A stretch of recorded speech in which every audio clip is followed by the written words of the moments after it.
Bea Alonso may inamin sa publiko. Nito lamang mga kaibigan ay mainit po na pinag-uusapan. Ito nga pong si Bea Alonso at si Dominic Roque. Ayon po sa ating nakuhang source ay nagkabalikan nga po sila at inaayos po nila yung kanilang problema. Alam naman natin at hindi naman lingid sa inyong kaalaman na nagkaroon po sila ng problema. Yung kasal po nila hindi natuloy. Ang dami pong issue. Number 1 dyan yung prenuptial agreement. Tapos yung yaman po ni Bea Alonso na ayaw niyang makuha ng iba o iniingatan niya.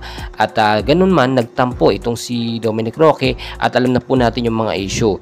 Ito mga kaibigan, yung sinasabi po natin na si Bea Alonso nga daw po ay buntis dito kay Dominic Roque. Well, alam naman po natin na may nangyayari sa kanila nung naging mag-boyfriend at girlfriend pa sila at hindi naman lingid sa inyong kaalaman na healthy sila parehas at eto si Bea Alonso ay gusto na rin magkaanak, no? Sa edad po niya na ilang taon na, no? May edad na rin siya, ay dapat talang talaga na magkaroon na siya ng sarili niyang anak. So nakita natin at sa ilang mga updates, ito nga daw po yung nagpapacheck up sa doktor at naispatan ng ilang mga netizens. Well mga kaibigan, kung sakali nga mo talaga na totoo na buntis itong si Bea Alonso, abay no choice siya na dapat pakasalan niya.